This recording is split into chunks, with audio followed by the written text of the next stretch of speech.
that make the hair on your arms stand up. These are the stories of the ones who came back, long after they should have been gone for good. Our story tonight begins with a man named Bana. Bana was a builder, a guy who had spent his life putting up new walls and tearing down old ones. He'd seen it all, or so he thought. One morning, he and his crew got a job that was a little different. It was an old house, tucked away deep in the south side of the city. This wasn't a place you'd just stumble upon.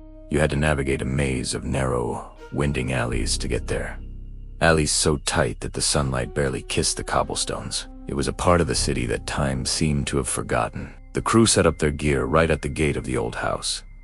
The air was heavy and still. They started mixing cement, the rhythmic scrape of their shovels echoing in the quiet alley. As they worked, they noticed a figure emerge from the shadows at the far end of the alley. The man was short and heavy-set, and he walked with an odd, shuffling gait.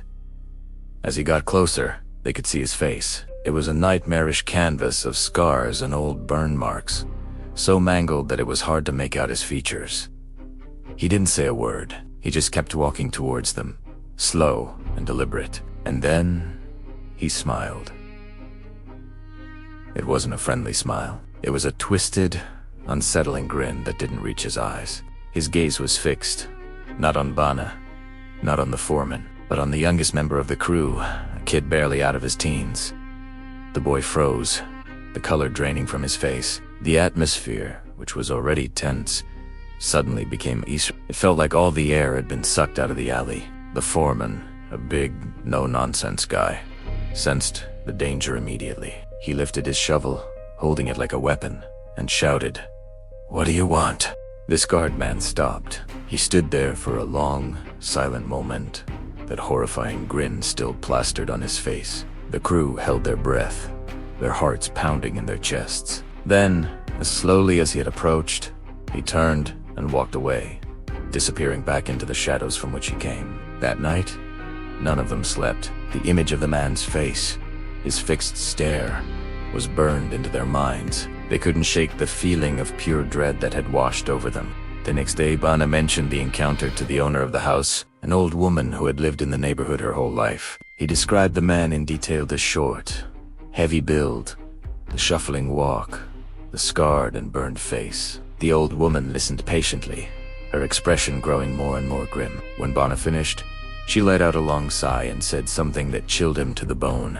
"Oh, you saw him," she said, her voice barely a whisper. "That sounds like a man who used to live in this area, a leper. Everyone was terrified of him. But that can't be. He died right here, in this alley. 50 years ago. Now, you might think that's the end of it. A spooky story, a close call with something unexplained. But it was just the beginning. The crew tried to go back to work, but the atmosphere at the house had changed. It was no longer just an old, run-down building. It felt... occupied. Tools would go missing, only to reappear in strange places. They'd hear whispers when no one was talking, and see fleeting shadows move in their peripheral vision. The young worker the man had stared at became so terrified he quit on the spot, refusing to ever set foot in that alley again. This wasn't an isolated incident. As I started digging into the history of that part of the city, I found more stories. Stories from other construction crews, from families who had lived there for decades, even from children who played in those same narrow alleys. They all had a similar theme: encounters with figures who didn't belong. There was the story of the weeping woman of Alley 13. Residents would hear a woman crying late at night, a sound of pure despair. Those who dared to look would see a faint, shimmering figure of a woman in an old-fashioned dress, endlessly pacing back and forth before vanishing into a solid brick wall. Local legend says she was a young bride who lost her husband in a factory fire a century ago and still wanders. The alley where she last saw him? Then there's the shadow of the rooftops. Children playing in their courtyards would talk about a tall, thin man they'd see walking along the roofs at dusk. He never made a sound, moving with an unnatural grace. They didn't feel scared of him, just curious. They said he looked like he was watching over them. Elders in the community believe it as the spirit of a watchman who fell from a roof while on duty in the early 1900s, forever bound to his final post. What connects all these stories? They all happen in these forgotten corners, these liminal spaces where the past and present seem to blur. These aren't grand, haunted mansions. They're ordinary places, alleys, old houses, rooftops where extraordinary things happen. It's as if the powerful emotions and events of the past have left a permanent stain, an echo that replays itself for those who are unfortunate, or perhaps fortunate, enough to witness it. Think about the cities we live in. We walk the same streets, pass the same buildings day after day, completely unaware of the layers of history beneath our feet. How many stories are trapped in the bricks and mortar? How many echoes of laughter, tears, and tragedy are waiting to be heard in the quiet moments? The story of Bana and his crew serves as a powerful reminder that we are not the first to walk these paths. The man with the scarred face, the weeping woman, the rooftop watcher, are they just figments of our imagination? Or are they real imprints of lives, lived and lost, now stuck in a loop, forever replaying their final moments? Perhaps the most unsettling part is the interaction. The scarred man didn't just appear. He focused on someone. He elicited a reaction. Ikao said fear. This suggests something more than a simple psychic echo. It suggests an awareness, a consciousness, however faint. Nothing. She tried again, jiggling it, pushing with her small shoulder. The door wouldn't budge. It was stuck fast. She called out, "Mom? Dad?" Her voice was small in the quiet house. No answer. Maybe they couldn't hear her. She called for a babysitter, even though she knew the sitter wasn't there that night. A flicker of panic began to bubble up inside her. Why wouldn't the door open? It was a simple wooden door. She'd opened it 1,000 times before. She pushed her face close to the door, trying to peek through the tiny gap between the door and the frame. And that's when she saw it. Through that sliver of space, she could see the hallway outside. Standing there, perfectly still, was a figure. It was wearing a long, white nightgown, the kind you might see in an old photograph. But that wasn't the detail that made Gwen's blood run cold. The figure ... It had no head, just the top of the nightgown, ending in a dark, empty space where a head should be. Her heart hammered against her ribs. She wanted to scream, but the sound was trapped in her throat. She was frozen, her eyes glued to the terrifying sight. Then, the headless figure moved. It wasn't a sudden lurch, but a slow, deliberate motion. A white towel, which had been looped casually over the doorknob of her room, began to move. Gwen watched in horror as unseen hands, and the other side of the door took the ends of the towel and pulled them tight. The doorknob rattled uselessly. The figure was tying her in. She saw the ends of the towel being looped around the thick wooden handrail of the upstairs banister, pulling the knot tighter and tighter, sealing her inside her own room. The dam of fear finally broke. Gwen screamed. She screamed until her throat was raw and her voice was a hoarse whisper. She pounded on the door with her little fists, crying for her parents, for anyone to come and help her. But no one came. The house remained silent, except for her own desperate cries, which seemed to be swallowed by the walls. She was alone, trapped with the knowledge of that headless thing standing just outside her door. How long did she scream? It felt like an eternity. Every creak of the house, every shadow in her room, became a new source of terror. Eventually, she heard footsteps on the stairs. "Gwen, honey, what's all the racket?" It was her mom. Her parents had finally come back up. She heard them fumbling with the door. What in the world? The door's stuck.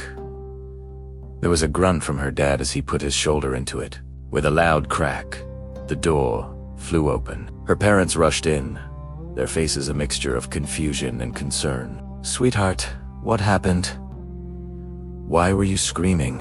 Gwen, sobbing and trembling, tried to explain. She pointed Donghua at the empty hallway. There was ... There was someone, a lady with no head. She tied the door shut with the towel. Her parents exchanged a look. They went into the hallway. The towel was lying innocently on the floor, right where it had fallen when her dad forced the door open. There was no headless figure, no one else there at all. They checked the entire upstairs. Nothing. They comforted her, telling her it was just a bad dream, that she must have imagined it. But Gwen knew what she saw. The image of that white nightgown and the empty space above it was burned into her mind forever. She never felt truly safe in that room again. Years passed. Gwen grew up, but the memory of that night never completely faded. It became one of those childhood stories that you were not sure was real or just a very vivid nightmare. The family eventually decided to move, and before they left, they held a house blessing, inviting a priest to come and say a few prayers. It was a way to find closure, to leave the home on a positive note. As the priest went from room to room, Gwen stood with her parents in the hallway, right outside her old bedroom. The priest entered her room, and a strange quiet fell over him. He came back out a few moments later, his expression serious. He looked at Gwen's parents. "Have you ever experienced anything unusual in this room?" he asked gently. A long silence hung in the air. Gwen looked at her mom and dad.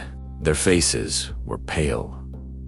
Finally, her dad cleared his throat and spoke, his voice low. He admitted something they had never, ever told her. Years ago, long before Gwen's terrifying experience, when she was just a toddler, they had put her down for a nap in that very room. They'd tiptoed back to the door to check on her a few minutes later and peeked inside, and what they saw had chilled them to the bone. Little Gwen was sitting up in her crib, but she wasn't alone. Standing beside her was another small child, a child they didn't recognize. This child was staring intently at Gwen, and Gwen was smiling. She was holding out her hand, as if offering something to this invisible friend. But the most disturbing part, her father said, was that her other hand, the one not held out, was moving to her own mouth, as if she were eating something ... from an empty palm. She was mimicking the actions of this spectral visitor, sharing an invisible meal. They had slammed the door shut, their hearts pounding. When they opened it again, the other child was gone. They convinced themselves it was a trick of the light, a figment of their exhausted parental imaginations. They never spoke of it again, bearing the memory deep, hoping it would go away. But now, standing there, listening to her parents' confession, Gwen finally understood. The headless figure, the phantom child, they were all connected. The house hadn't just been a house, it had been a home to something else, too. Something that had been there long before them, and would likely remain long after they were gone.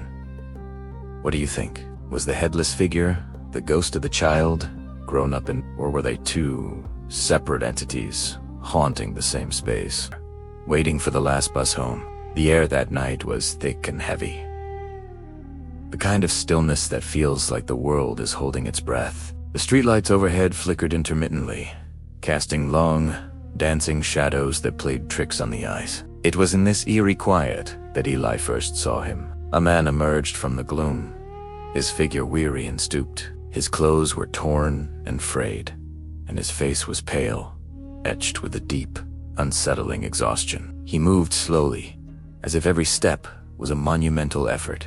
The man approached Eli, his voice barely a whisper, soft and raspy. "Can you help me?" he asked, his eyes pleading. "Just a little change." Eli froze. His hand instinctively tightened around the strap of his backpack. He had a few dollars in his wallet, enough for a bus fare and a snack, but a sudden, irrational fear gripped him. It was late, he was alone, and this stranger looked wrong. The stories his parents had told him about talking to strangers flashed through his mind. "I'm sorry," Eli lied, the words catching in his throat. "I don't have anything." The man's shoulders slumped, and a faint, sad smile touched his lips. It wasn't a smile of anger, but of profound disappointment, as if he'd expected this answer all along. He simply nodded, turned, and began to shuffle back into the shadows from which he'd appeared. Eli let out a breath he didn't realize he'd been holding. He felt a pang of guilt, but it was quickly overshadowed by relief. The moment of peace, however, was shattered almost immediately. From the same deep shadows the man was retreating into, another figure emerged. This one was different, tense, coiled like a spring, radiating an aura of pure, unfiltered rage. This new figure moved with a predatory swiftness, cornering the weary man against the bus stop's shelter. "You promised me," the angry figure hissed, the words whispered through gritted teeth. A venomous, sibilant sound that cut through the night air. "Where is it?" The tired man visibly trembled, stepping back until his back was flat against the glass. He raised his hands in a gesture of surrender, his face a mask of pure terror. Eli was paralyzed, a silent observer to a drama he couldn't comprehend. He wanted to run, to scream, but his feet were rooted to the spot, and then it happened. A sound that ripped through the silence. It wasn't a gunshot, not a scream, but a sharp, echoing crack, a deafening, bone-jarring noise that seemed to vibrate through the very pavement beneath Eli's feet. In that same instant, the flickering streetlights gave one final, violent shudder and went out, plunging the entire street into absolute darkness. Eli squeezed his eyes shut, a primal instinct taking over. His heart hammered against his ribs like a trapped bird. When he finally dared to open them a few seconds later, the lights were back on, flickering in their same unsteady rhythm. But the street was empty, completely empty. The weary man, the angry figure bought where he gone. It was as if they had never been there at all. Logic fought against what he had just seen. Had he imagined it? A waking dream brought on by the strange, oppressive atmosphere of the night. But the terror was real. The sound was real. Without a second thought, Eli forgot about the bus. He turned and ran. He ran faster than he ever had before, not daring to look back. The sound of his own ragged breaths and pounding footsteps filling his ears. He didn't stop until the bright, welcoming light of his front porch was in sight. Fumbling with his keys, heart still pounding, breathless. He never told anyone what he saw. How could he? Who would believe him? He tried to forget it, to dismiss it as a trick of the light, a hallucination, but the memory was branded into his mind. Weeks later, driven by a morbid curiosity he couldn't suppress, Eli started digging. He spent hours in the local library's archives, scrolling through old newspapers online. He searched for accidents, crimes, anything that might have happened near that bus stop. And then he found it. An article from years ago, faded and obscure. It told the story of a man who had been found dead near that very spot. A drifter, a stranger to the town, with no family to claim him. The report was vague, but it mentioned rumors of a debt, a deal gone wrong with a dangerous individual, a debt he could never pay. The hair on Eli's arm stood on end. The weary man, the angry figure. "You promised me. Where is it?" The pieces clicked into place, forming a picture far more terrifying than he could have imagined.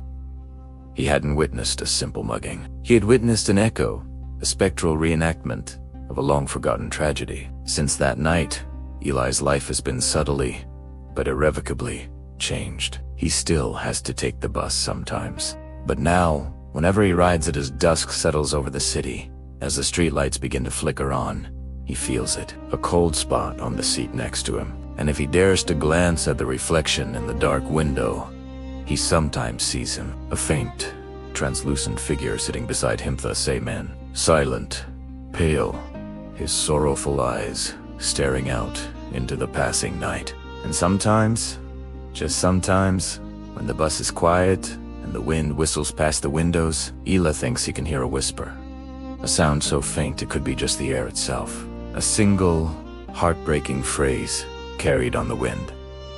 "You could have helped me." Eli's story doesn't stand alone. It's a chilling reminder that our world is layered with stories, with echoes of lives lived and lost. He is just one of many who have brushed against the veil. There are other tales, whispered in hushed tones around town. The old construction worker who, while renovating a historic building, saw the spectral figure of a man in old-fashioned clothing, pacing the hallways as if searching for a lost love. The young child who spoke of her invisible friend in the park. A little girl in a white dress who just wanted someone to play with. A girl who, according to local legend, had vanished from that very park a century ago. The builder who saw him, the child who met her, the boy who turned away. Their stories all entwine.